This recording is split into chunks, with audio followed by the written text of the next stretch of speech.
அல்லாஹு தாலா சொல்லுகிறான், அதாவது சூரா அன்ஆம் 125வது வசனம், சூரா அன்ஆம் 125வது வசனத்தில் நீங்கள் பார்க்கலாம், ஃபமையுரில்லாஹு ஐயஹ்தியஹு, யாருக்கு அல்லாஹு தாலா நேர்வழி காட்ட விரும்புகிறானோ அவனுக்கு என்ன செய்யணும்? இப்போ நேர்வழி காட்ட அல்லாஹ் விரும்புகிறான், நபிமார்களை அனுப்பிக்கிறான், வேதத்தை கொடுத்துக்கிறான். அவனுக்கு நேர்வழியை அல்லாஹு தாலா அவன் ஏற்றுக்கொள்ள வைக்கணும்டா அல்லாஹு தாலா சொல்கிறான், ஒருவனுக்கு நாம் நேர்வழி காட்ட விரும்பினால் யஷ்ரஹ் சத்ரஹு லில் இஸ்லாம், இஸ்லாத்தை ஏற்கின்ற அமைப்பில் அவனது உள்ளத்தை நாம் விரிவுபடுத்துவோம் அப்படின்றான். யஷ்ரஹ் சத்ரஹு, நான் சொன்னேன் ஏற்றுக்கொள்ளலண்டு, ஏற்றுக்கொள்வதற்கு அவனோட உள்ளத்தை அல்லாஹ் என்ன செய்வான்? விரிவுபடுத்தும். அப்போ முதலாவது அவனோட உள்ளத்தில் என்ன நடக்குதுண்டா அல்லாஹு தாலா இஸ்லாத்தை கொண்டு போய் அவனுக்கு சேர்க்கறதுக்கு உள்ளத்தை தாராளமான ஒரு இடத்துக்கு அல்லாஹ் என்ன செய்கிறான்? கொண்டு போகிறான். அந்த செய்தி அவனோட உள்ளத்துக்குள்ளே அப்போ தான் போகும். மூடி வச்சிருந்தா என்ன செய்யாது? போகாது. உள்ளத்தை தாராளமான இடத்துக்கு போன உடனேயே அவனுக்கு அந்த நேர்வழி என்ன செய்து கிடைக்கிறது. ஒமை யூரிது ஐயுதில்ல, யாரையாவது வழிதவர செய்தால், அல்லாஹு தாலா யாரையாவது வழிதவர செய்ய நாடினால் யஜ்அல் சத்ரஹு தய்யிகன் ஹரஜன், அவனது இதயத்தை நெருக்கடியான உள்ளமாகவும் மிக நெருக்கடியான சூழ்நிலையிலும் அல்லாஹ் ஆக்கி விடுகிறான். அல்லாஹு தாலா அவனுக்கு நேர்வழியை தடுக்கணும்னா அல்லாஹு தாலாவுடைய அந்த நடைமுறை எப்படி இருக்கணும் சொன்னால், அவனுடைய அநியாயத்தின் காரணமாக, அவனது அத்துமீறலின் காரணமாக ஒரு நேர்வழி அல்லாஹ் தடுக்க போகிறான். தடுக்கணும்னா அவனை முதலாவது செய்கிறது என்ன? யஜ்அல் சத்ரஹு, அவனுடைய உள்ளத்தை என்ன செய்யணும்? அல்லாஹ் தய்யிக், நெருக்கடியான உள்ளமாக அல்லாஹு தாலா என்ன செய்கிறான்? மாற்றுகிறான். அது அல்லாஹ் சொல்கிற டைமில் எப்படி சொல்கிறான்னு சொன்னால், கஅன்னமா யஸ்அது ஃபிஸ்ஸமா, வானத்தில் பயணிப்பவனை போல, வானத்தில் ஏறி செல்கின்றவனை போல அவனது உள்ளத்தை அல்லாஹு தாலா நெருக்கடிக்குள்ளாக்குகிறான். உதாரணத்தை பார், நான் சொன்னேன் என்ன, அதாவது ஒரு மனிதன வாழ்க்கையில் ஏற்படக்கூடிய அந்த குறுகிய நிலைப்பாடு உள்ளத்தை அவனுக்கு என்ன செய்யும்? சடரீதியாகவும் என்ன செய்யும்? சுருக்கும். இப்போ அல்லாஹு தாலா சொல்கிற உதாரணம் என்ன உதாரணம்? சடரீதியான ஒரு உதாரணம். சடரீதியான உதாரணம் பிராக்டிக்கலாக ஃபிசிக்கலி நம்ம பார்க்குற உதாரணம். கன்னமா யஸ்அது ஃபிஸ்ஸமா, அவன் வானத்தில் ஏறி செல்வதை போல. இப்போ நம்ம மேலுக்கு போக என்ன நடக்கும்? உள்ளம் சுருங்கிட்டே போகும், உள்ளம் சுருங்கிட்டே போகும். நம்ம ஆக உச்சத்துக்கு போயிட்டோம்னா உள்ளம் என்ன செய்யும்? மூச்செடுக்க நிறைய கஷ்டப்படும். கட்டாயம் என்ன வேணும்? ஆக்சிஜன் வேணும். அப்போ ஆக்சிஜன் இருக்கிறது கீழே தான். மேலே போக அவனுடைய தன்மை என்ன செய்யும்? குறைந்து கொண்டே வரும். மூச்செடுக்க முடியாத ஒரு தன்மை அவன் என்ன செய்வான்? உணர்வான். அதுபோல இவன் உள்ளத்தை நான் மாற்றிடுவோம். எப்படி காற்றை அது சுவாசிக்காதோ அதே போல இவன் கருத்தை சுவாசிக்க மாட்டான். இந்த உள்ள நெருங்கினே அடுத்தவன் கருத்தை என்ன செய்ய மாட்டான்? சுவாசிக்க மாட்டான். அதுபோல நம்ம உள்ளத்தை மாற்றி விடுகிறோம். கதாலிக யஜ்அலுல்லாஹு ரிஜ்ஸ அலல்லதீன லா யுமினூன், ஈமான் கொள்ளாதவர்கள் மீது இவ்வாறே அல்லாஹு தாலா அசிங்கத்தை இடுகிறான், ஆக்கி விடுகிறான். அப்போ அசிங்கம் என்ற அல்லாஹ் நெருக்கடியான ஒரு உள்ளம் ஏற்படுவது. இப்போ நான் சொன்னேனே, ஏற்றுக்கொள்வதற்கு என்ன தேவை? தாராளமான உள்ளம் தேவை. ரெண்டு பேர் டிஸ்கஷனுக்கு உட்கார்ற கொலையை உள்ளத்தை ஃபுல்லாக க்ளோஸ் பண்ணிடுறான். ரெண்டு லொண்டு குட்டுத்துட்டு தான் நம்ம வாரது அப்படின்னு சொல்லி உட்கார்ந்துடுறான். ஏதாவது வீட்டு பிரச்சனை, குடும்ப பிரச்சனை உட்கார்ற டைமில் என்ன சொல்லட்டு பார்ப்போமே அப்படின்ற. இப்போ முதல்ல என்ன செஞ்சாரு? க்ளோஸ் பண்ணிட்டாரு.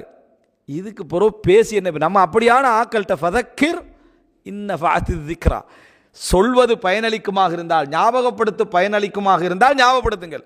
சிலர் ஞாபகப்படுத்தாதவன் ஒருத்தர் உட்கார்றார். இந்த கந்தூரி கத்தங்கள் பிதஅத்து ஷிர்க் என்று ஒருத்தர் விளங்கப்படுத்தியிருக்கிறார். ஒரு அறவராக விளங்கப்படுத்துகிறார். விளங்கப்படுத்தி முடிச்சு அவரும் வாதிக்கிறார்.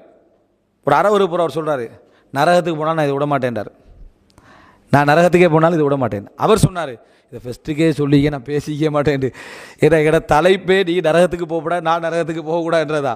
நான் நரகத்துக்கு போனாலும் விடமாட்டேன் என்ற கொள்கையில் நீங்கள் இருக்கிறீங்கன்னா என் டைம் என்ன செய்யாது? வேஸ்ட் ஆகிக்காது. நான் வேறு வேலையில் என்ன செஞ்சிருப்பேன்? பார்த்துருப்பேன். இப்படி க்ளோஸ் பண்ணிவிட்டு எந்த டிஸ்கஷனை நம்ம வைத்தாலும் சரி, அல்லது நம்மகிட்ட மட்டும்தான் ஹக் இருக்கி, எதிர்த்தரப்பில் உள்ளவன்ட்டு என்னது ஹக் கொண்டுக்கு வாய்ப்பே இல்லை என்ற அமைப்பில் யார் பேசினாலும் அவர்களோட பேசி என்ன எந்த பிரயோஜனமும் இல்லை என்றதை புரிஞ்சுக்கணும். இதை அல்லாஹ் தாலா சொல்கிறான். உண்மையை ஏற்க மாற்றணும்னா அல்லாஹ் முதல்ல என்ன செஞ்சிடறான்? வானத்தில் போகின்றவனை போல நெருக்கடிக்கான உள்ளத்தில் அல்லாஹ் என்ன செஞ்சிடறான்? அதவனை ஆக்கி விடுகிறான் என்று சொல்லக்கூடிய அந்த செய்தியை பார்க்குறோம். அடுத்தது பாருங்க, இதே மாதிரி இந்த உண்மையை ஏற்றுக்கொள்ளுதலுக்கு உள்ளம் விரிவடையணும் என்பதுக்கு அல்லாஹ் சொல்லக்கூடிய உதாரணத்தில் உண்டு. சூரா நஹல் 106வது வசனம், மன் கஃபர பில்லாஹி மின் பஅதி ஈமானிஹி, ஈமான் கொண்ட பின்னால் யார் அல்லாஹ்வை நிராகரிக்கிறாரோ, ஈமான் கொண்ட பின்னால் யார் அல்லாஹ்வை நிராகரிக்கிறாரோ, இல்லா மன் உக்ரிஹ வ கல்புஹு முத்மஇன்னும் பில் ஈமான், நிர்பந்த நிலையிலே தவிர, உள்ளம் ஈமானை முழுமையாக ஏற்ற நிலையில் நிர்பந்திக்கப்பட்டவரை தவிர யார் குஃபருடைய வார்த்தையை சொல்லுகிறாரோ, அப்ப யாருக்கு அல்லாஹ் அனுமதி கொடுக்குறான்? நிர்பந்திக்கப்பட்டுட்டா, உயிர் போற அளவுக்கு நிர்பந்தமாகிட்டு அதனால குஃபர் வார்த்தையை சொல்ற இவனை தவிர மற்றவர்கள் யார் ஈமானுக்கு பின்னால் நிராகரிக்கிறாரோ அவருக்குரிய தண்டனையை சொல்ற டைம்ல அல்லாஹ் தஆலா சொல்றான், வலாக்கின் மன் ஷரஹ பில் குஃப்ர், யார் குஃபிரிலே தாராளத்தை காட்டி அந்த வார்த்தையை பேசுகிறாரோ, குஃபுர்ல தாராளமாக நடந்து கொள்கிறாரோ, குஃபுர்ல விரிவான உள்ளத்தோடு அவர் என்ன செய்கிறாரோ இந்த வார்த்தையை சொல்கிறாரோ, நாங்கெல்லாம் என்ன சொல்றோம், கெட்டதுல உள்ளம் என்ன செய்யுது. அப்ப நல்ல முறையில் புரிஞ்சுக்கொள்ளணும், கெட்டதுலையும் உள்ளம் தாராளமாக என்ன செய்யும் இருக்கு, வீண் விரயத்தில் தாராளமாக இருக்கு. அதே போல என்ன இந்த வீட்டில் தாராளமாக நடந்து கொள்ற பேரில் தொழாமல் இருக்கிற டைமில் தாராளமாக இருக்கேன், பிரச்சனை, நீங்கள் விரும்பினத்தை செய்யுங்க, உங்களோட சுதந்திரம், இது தாராளமானவர் தான். நீங்கள் தொழுறது தொழாதெல்லாம் உங்களோட சுதந்திரம், அது உங்களோட என்னது என்ன உங்களோட ரைட்ஸ் அப்படின்னு சொல்கிறோம், தாராளமானவன் தான். அவனும் என்ன தாராளமானவன் தான். ஆனால் எதில் தாராளமானவன், குஃபுரில் தாராளமானவர், குஃபுரில் தாராளமானவர். வீட்டில் என்ன நடந்தாலும் பரவாயில்ல, பாவம் நடந்தாலும் பரவாயில்ல, எது அநியாயம் நடந்தாலும் பரவாயில்ல, ஒருத்தர் விட்டு வைக்கிறாருன்னு வைங்களே, அவர் என்ன தாராளமானவர். அவர் என்ன தாராளமான, எதில் தாராளமானவர், கெட்டதில் தாராளமானவர். எனவே விரிவடைந்த உள்ளம் அதிகமாக நல்லதுக்கு உபயோகப்படுத்தப்பட்டாலும் கெட்டதுக்கும் என்ன செய்து குர்ஆன் உபயோகப்படுத்துகிறது என்பதை நீங்கள் பார்க்கலாம்.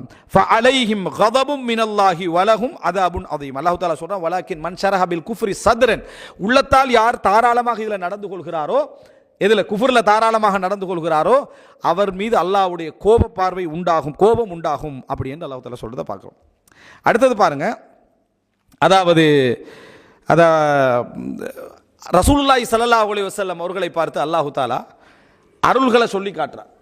சொல்லி காட்டுற டைமில் அலம் நஷ்ரஹ் லக சத்ரக், நபியே உமக்காக உமது உள்ளத்தை நாம் விரிவாக்கவில்லையா, விசாலப்படுத்தவில்லையா, வவதஅனா அன்க விஸ்ரக், உமது சுமையை உம்மை விட்டும் நாம் நீக்கவில்லையா அப்படின்னு அல்லாஹ் தஆலா கேட்டுட்டே போறான். அதுல முதல் அருளா ரசூலுல்லாஹ்க்கு அல்லாஹ் என்ன சொல்றான், அலம் நஷ்ரஹ் லக சத்ரக், உமது உள்ளத்தை நாம் விரிவுபடுத்தவில்லையா, விசாலப்படுத்தவில்லையான்னு அல்லாஹ் தஆலா கேட்கிறான். அப்படின்னா அஹ்லாக்குக்காக நல்ல உண்மையை ஏற்றுக்கொள்வதற்காக வஜதக வால்லன் ஃபஹதா, உம்மை வழி தவறியவராக கண்டு அல்லாஹ் தஆலா நேர் வழியில் என்ன செஞ்சான், அல்லாஹ் தஆலா ஆக்கினான். இதெல்லாம் ஷரஹ் சத்ர். அதே தான் மூசா அலைஹிஸ்ஸலாம் அல்லாஹ்ட்ட கேட்கிறார், ரப்பி ஷ்ரஹ் லி சத்ரி. அல்லாஹ் தஆலா ரசூலுல்லாஹ் பார்த்து சொல்றான் என்ன, அலம் நஷ்ரஹ் லக சத்ரக். எனவே ஒரு கருத்தை ஏற்றுக்கொள்வதில் உள்ளம் விரிவடைதல் என்றது மிக பிரதானமான பகுதி. எப்பொழுதுமே நீங்கள் எந்த ஒரு டிஸ்கஷன், குடும்ப டிஸ்கஷனாக இருக்கலாம், வாதங்களாக இருக்கலாம், மற்ற விஷயங்களாக இருக்கலாம், ஒரு கருத்து பரிமாறலாக இருக்கலாம், நீங்கள் பேத்து உட்கார்ற டைமில் எதிரில் உள்ள ஒன்று அஹ்லாக்க நீங்கள் தேட வேண்டாம். நிறைய பேர் என்ன நினைக்கிறேன்டா, அவர் சொல்கிற மாதிரி சொன்னால் நான் ஏற்றுக்கொள்ள போகிறேன், இவர் சொல்கிறதுக்கு காதுக்குள்ளே வாங்க, அது உண்மை. ஆனால் நீங்கள் அவனை விட தாராளமாக இருங்க, ஒரு விரிவடைந்த உள்ளத்தோடு இருங்க. அவர் சொல்கிற விதத்தை விட்டுட்டு அவருடைய கருத்தை ஏற்றுக்கொள்வதற்கு தாராளமாக இருந்தீங்கன்னா நிறைய டென்ஷன் இல்லாமல் போயிடும், நிறைய டென்ஷன் இல்லாமல் போயிடும்.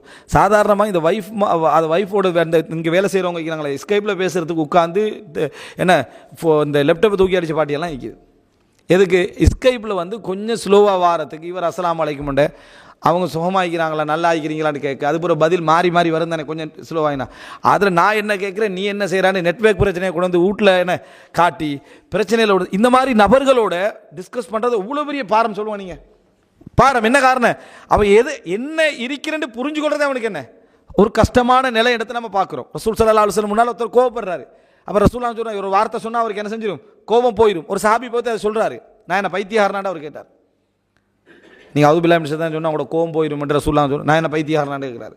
அப்போ அது என்ன நடக்கும், அதான் கோபத்தில் உச்சகட்டம் வந்தால் முன்னால் ஏசுறவனுக்கு பதிலாக யாருக்கு ஏசிக்கிறது, தனக்கே ஏசிக்கொள்வான். நான் கொலகாரன் கவனம் மாதிரி ஏண்டுவான், எனக்கு 2 முகம் இருக்கு தெரியுமாட்டுவான், என் பழைய வாழ்க்கை உனக்கு தெரியுமான்னு கேட்பான். இது நல்லதா இது? அவன் கோபம் உச்சகட்டம் வந்த உடனேயே அவனோட உள்ளம் என்ன செஞ்சிருது, தையக் நெருக்கடியான இடத்துக்கு வந்துடுது. அதுக்கடுத்த பைத்தியம் தான் அவன். அவன் கேட்ட வார்த்தை ரசூலுல்லாஹ்வுடைய, அவர் கேட்ட வார்த்தை ரசூலுல்லாஹ் அந்த வார்த்தைக்கு உண்மையாக கேட்டீங்க, நான் பைத்தியம் தான் என்ற நிலையை அவர் அடைகிறாரு, ஜுனூனை அனுசரிறாரு, அவர் அடைகிறாரு. எனவே நம்ம பைத்தியமாக இன்னொருத்தர் பார்க்குற நிலைமைக்கு நம்ம வராமல் இருக்கணுமா இருந்தா நம்ம என்ன செய்யணும், தாராளமான விரிவான ஏற்கத்தக்க ஒரு உள்ளத்தோடு நம்ம என்ன செய்யணும் இருக்க வேண்டும் என்பதை நம்ம புரிந்து கொள்ள வேண்டும்.